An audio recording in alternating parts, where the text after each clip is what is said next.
BuukBug, stories that count. Leo the Lop. Written by Stephen Cosgrove, illustrated by Robin James. Dedicated to Wendy James, the memory of the real Leo the Lop and a filly called Flutterby. In a warm, gentle corner of a soft, green forest, a whole bunch of bunnies were born. There were so many baby rabbits, you almost wouldn't believe it. There were white ones, brown ones, even some with spots. And every one of them had a little pink nose, fluffy white tail, and two pointed ears that stood straight up in the air. All of them, that is, except Leo the Lop. Now it wasn't that Leo didn't have a little nose or a fluffy tail, for he did. What he didn't have were ears that stood straight up in the air. Instead of standing up, they hung straight down. That really didn't matter to Leo because he thought he was just as normal as could be. Besides, he couldn't see his ears anyway. Day by day, as the rabbits got older, they began to notice that Leo was slightly different. The more they looked at him, the funnier it seemed. It got so bad that the entire burrow of bunnies would roll on the ground, holding their sides in fits of laughter every time Leo walked by. You've got to admit that a rabbit walking around with his ears dragging in the dirt is pretty funny. Now Leo was very confused.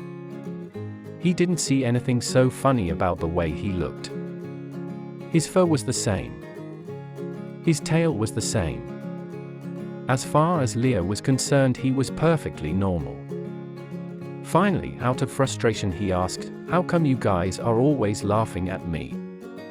For a moment the other rabbits tried to be serious, but they couldn't hold back the laughter. One of the rabbits finally blurted out, "Your ears, you dope. They drag on the ground. You just aren't normal." Leo looked down and, sure enough, there were his ears dangling in the dust. I guess Leo was kind of hurt. He really didn't feel any different than the other rabbits. But because his ears hung down instead of up, he just wasn't normal.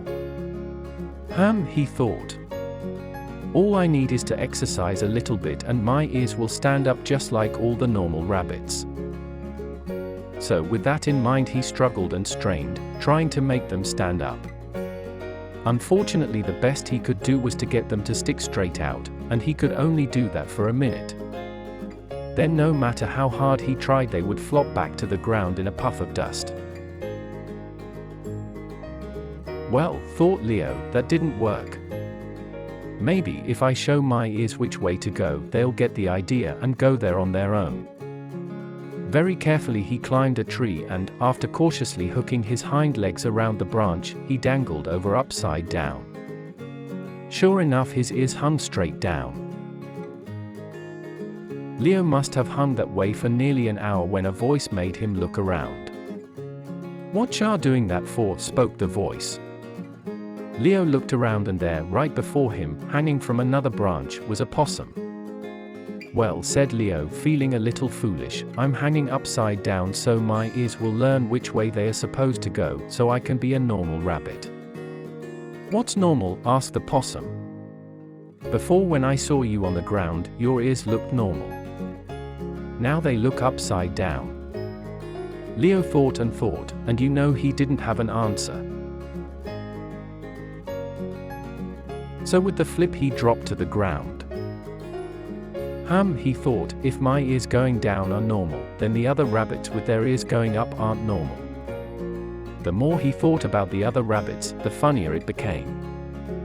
With a laugh and a giggle he raced off to tell them what he had discovered. In bursts of laughter he told the other rabbits what he had found out. At first they didn't know whether to believe him, and then they started to look at one another and then realized that Leo could be right. "Oh dear! What are we going to do?" they cried. "I've got an idea," said one of the rabbits.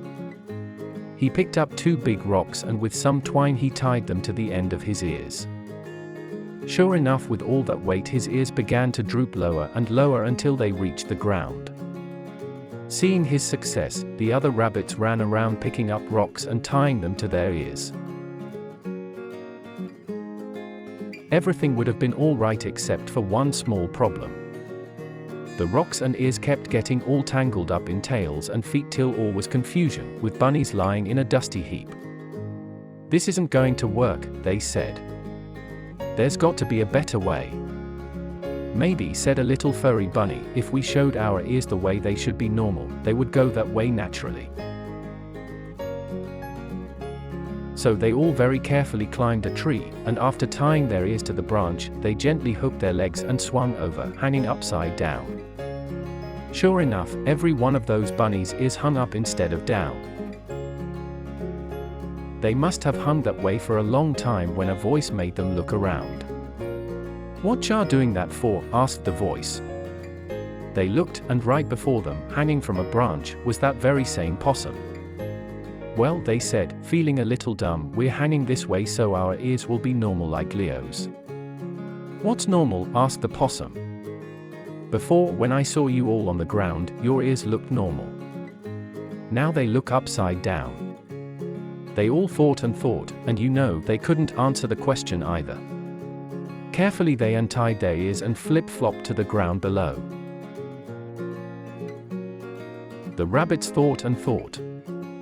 "If we're normal and Leo is normal, then normal is whatever you are."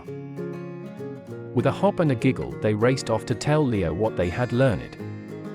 After listening to their story, Leo had to agree that normal is whatever you are, and from that day forward the rabbits of the burrow lived very normal lives in the soft, warm forest. So, if you are a rabbit and your ears go up or down, try to remember Leo and the lesson that he found. Leo did still have one small problem. His ears always drooped in his soup.